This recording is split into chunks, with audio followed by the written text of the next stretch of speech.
अस्सलाम वालेकुम स्टूडेंट। आज का जो टॉपिक है लाइट रिएक्शन।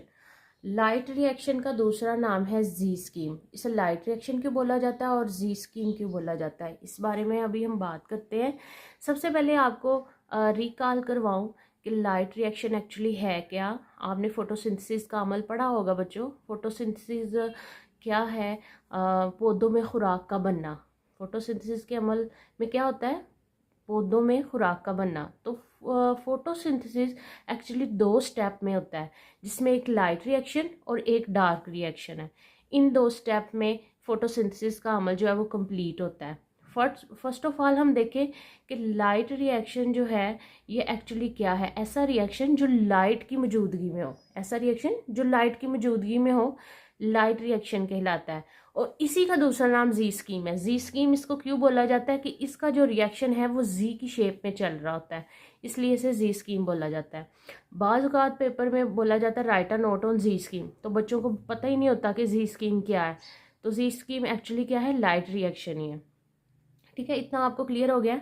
अच्छा, आज हम जो बात करेंगे फोटोसिंथेसिस के फर्स्ट स्टेप लाइट रिएक्शन पे, जो कि मोस्ट इम्पोर्टेंट है और लॉन्ग क्वेश्चन में मोस्टली पूछा जाता है, शॉर्ट क्वेश्चन में भी बाज़ का जस्ट इसके डायग्राम पूछी जाती है कि diagram, draw the diagram of light reaction. ठीक है, डार्क रिएक्शन जो है इसका दूसरा स्टेप है, वो हम नेक्स्ट वीडियो में इंशाल्लाह डिस्कस करेंगे। अच्छा, लाइट रिएक्शन एक्चुअली है क्या? लाइट रिएक्शन जो ऐसा रिएक्शन जो लाइट की मौजूदगी में होता है और इसके नतीजे में दो प्रोडक्ट हमारे पास बनती है, एटीपी बनती है और एनएडीपीएच बनती है। कहाँ पे पाया जाता है? ये थैलाकॉइड मेम्ब्रेन ऑफ क्लोरोप्लास्ट में पाया जाता है। मतलब फोटोसिंथेसिस का अमल कहाँ पे हो रहा होता है?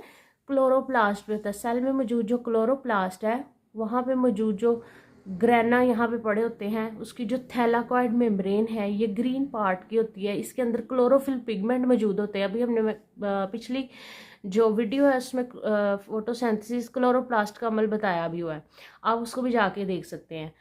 तो सबसे पहले इसके जो ग्रेना यहाँ पे मौजूद होते हैं, इसके अंदर पिगमेंट होते हैं क्लोरोफिल, और इस जगह पे वो ग्रीन कलर के होते हैं और इस जगह पे क्या हो रहा होता है? फोटोसिंथेसिस का अमल हो रहा होता है। तो फोटोसिंथेसिस का अमल यहाँ पे हो रहा है, मीन लाइट रिएक्शन भी यहाँ पे ही हो रही है। तो अब हम देखते हैं कि किस तरीके से, फर्ज करें ये जो पड़े हुए हैं ये क्लोरोफिल मॉलिक्यूल पड़े हुए हैं, और क्लोरोफिल मॉलिक्यूल यहाँ पे एक नहीं पड़े होते, क्लस्टर की फॉर्म में पड़े होते हैं। ठीक है, पास पास ही मौजूद होते हैं और लेकिन क्लस्टर की फॉर्म में मौजूद होते हैं। अच्छा, सबसे पहले मैं डायग्राम को समझा देती हूँ। डायग्राम समझाऊंगी तो आपको इसकी समरी जो है वो आपको इजीली समझ आ जाएगी। तो सबसे पहले देखते हैं, जब लाइट सूरज की रोशनी जो है इन क्लोरोफिल मॉलिक्यूल के ऊपर पड़ती है, जो कि कहाँ पे मौजूद है? क्लोरोप्लास्ट में मौजूद है। इसके ऊपर जब सूरज की रोशनी पड़ती है तो यहाँ पे क्या होता है? यहाँ पे वाटर मॉलिक्यूल पहले से मौजूद होता है। कैसे मौजूद होता है जी? पत्ते में पानी होता है ना, तो पत्ते में पानी पहले से मौजूद होता है। ये ग्रीन कलर का जो पार्ट है क्लोरोफिल मॉलिक्यूल है, यहाँ पे पहले से मौजूद वाटर मॉलिक्यूल H2 प्रेजेंट होते हैं। जब यहाँ पे सूरज की रोशनी क्लोरोफिल पे पड़ती है तो ये क्लोरोफिल मॉलिक्यूल जो है उस रोशनी को एब्जॉर्ब करते हैं अपने अंदर। तो क्या होता है? इसके मॉलिक्यूल एक्साइटेड हो जाते हैं, काम करना शुरू हो जाते हैं। तो काम करने के दौरान सबसे पहला काम क्या होता है? जो H2 है, वाटर मॉलिक्यूल है, उसकी ब्रेक डाउन होती है, वो टूटता है। जब वो टूटता है तो उसमें उसके नतीजे में दो तीन चीज़ें बनती हैं। हाफ ऑक्सीजन मॉलिक्यूल निकलता है, दो हाइड्रोजन आयन निकलते हैं और दो इलेक्ट्रॉन आयन निकलते हैं। ठीक है, ये तीन चीज़ें निकलती हैं। अब ये दो चीज़ें यहाँ पे रहेंगे, जो दो इलेक्ट्रॉन आयन हैं वो यहाँ पे आ जाएंगे। ये अपने पास रखने के बजाय इसको आगे ट्रांसफ़र कर देता है। यहाँ से पहले यहाँ पे मौजूद होता है प्राइमरी इलेक्ट्रॉन एक्सेप्टर। एक्चुअली ये आपकी बुक में नहीं बताया होता, बताया नहीं है 9th क्लास में ना। तो जो हाई क्लासेस हैं, फर्स्ट ईयर वगैरह, वहाँ पे भी मेंशन किया हुआ है। आप बता भी सकते हैं, और ना भी बताएं तो वैसे आपको समझाने के लिए थोड़ा बता रही हूँ कि यहाँ पे प्राइमरी इलेक्ट्रॉन एक्सेप्टर होता है, जो ये जो दो इलेक्ट्रॉन आयन हैं ये एक्सेप्ट कर लेता है।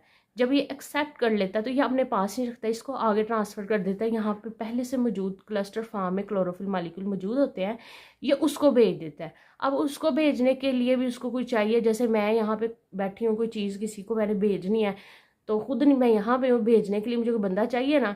तो यहाँ पे दो इलेक्ट्रॉन जो यहाँ से इसने लिए थे, ये प्राइमरी इलेक्ट्रॉन एक्सेप्टर इस दो इलेक्ट्रॉन आयन को आगे ट्रांसफ़र करने के लिए यहाँ से पहले से मौजूद कुछ आयन पड़े होंगे। ठीक है, 3 4 5 6 जितने भी, तो वो एक दूसरे को पास करेगा, दूसरा तीसरे को करेगा, तो ये एक चेन बनी होती है। तो इस ETC चेन का नाम है इलेक्ट्रॉन ट्रांसपोर्ट चेन।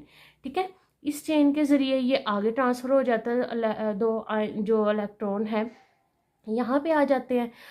अब इस प्रोसेस के दौरान यहाँ पे ADP मौजूद होता है। ADP जो मॉलिक्यूल है वो क्या करता है, इनऑर्गेनिक फॉस्फेट के साथ कंबाइन होता है। कंबाइन होने के बाद ये क्या बना देता है, ATP बना देता है। अब हमारी पहली प्रोडक्ट ATP जो है वो तैयार हो गई है। ठीक है, अब ये ATP यहाँ पे बन चुका है। ये दो जो इलेक्ट्रॉन आयन है यहाँ पे आ गए हैं, ये क्या करेंगे, ये भी आगे से सेकंड इलेक्ट्रॉन एक्सेप्टर को भेज देंगे। इस इलेक्ट्रॉन एक्सेप्टर को जब भेजेंगे तो वो भी इसको अपने पास रखने की बजाय आगे ट्रांसफ़र कर देगा। तो यहाँ पे पहले से मौजूद होता है NADP आयन। ठीक है, अब ये क्या करता है, ये दो इलेक्ट्रॉन को एक्सेप्ट भी करता है। एक्सेप्ट करने के साथ ये जो हाइड्रोजन एटम है ये यहाँ से यहाँ इसके पास आ जाता है। जब ये इसके पास आता है, ये और दो इलेक्ट्रॉन पहले से इसके पास होते हैं, तो ये कंबाइन होकर क्या बना देते हैं, NADPH। अब हमारी NADPH दूसरी प्रोडक्ट भी तैयार हो गई है। समझ आइए आप लोगों को। अगर आपने इस डायग्राम को समझ लिया तो थ्योरी बिल्कुल ऐसे ही है, उसको समझना बहुत आसान है अगर आप इस डायग्राम को समझ चुके हैं। अब इस डायग्राम को जो बच्चा पहले समझ लेगा, वो समरी को पढ़ेगा, तो उसके नज़रों से वो सारी स्टोरी जो मैंने आपको बताई है लाइट रिएक्शन की, वो आपको समझ आ जाएगी। अब दो प्रोडक्ट तैयार हो गए हैं, मतलब ये लाइट रिएक्शन यहाँ पे ख़त्म हो चुका है, क्योंकि लाइट रिएक्शन में सिर्फ ये दो चीज़ों जो हैं प्रोडक्ट रेडी होती हैं। आगे ये दो चीज़ें आगे डार्क रिएक्शन जो इसका सेकंड स्टेप है फोटोसिंथेसिस का, वहाँ पे चली जाती हैं। ठीक है, यहाँ तक आपको समझ लग गई है। लाइट रिएक्शन इतना ही है बच्चे। अगर आपने ये मैं आपको अगर रीड आउट करके दिखा दूँ, ये आपकी बुक वाली थ्योरी है, तो सेम वही चीज़ें देखो। क्लोरोफिल मॉलिक्यूल एब्जॉर्ब लाइट, ये क्लोरोफिल मॉलिक्यूल करता है एब्जॉर्ब कर लेता है लाइट को। Energy increase of electron emitted, मतलब इसकी एनर्जी जो है वो एक्साइटेड हो जाती है। ठीक है, और इलेक्ट्रॉन यहाँ पे निकल जाते हैं। Electron are pass to electron transport chain, ये इलेक्ट्रॉन पास कर देते हैं इलेक्ट्रॉन ट्रांसपोर्ट चेन पे। अब ये इलेक्ट्रॉन ट्रांसपोर्ट चेन क्या कर देता है, प्रोड्यूस कर देता है ATP। समझ आ गई है। अब light also break down water molecule, जहाँ पे मैंने आपको बताया था कि पहले से पानी मौजूद होता है, वाटर मॉलिक्यूल टूटता है। अब वाटर मॉलिक्यूल टूटने के अमल को बोलते हैं फोटोलाइसिस। ये MCQs है, शॉर्ट क्वेश्चन में MCQs में ये पूछा जाता है कि पानी के मॉलिक्यूल के टूटने के अमल को क्या बोलते हैं, फोटोलाइसिस।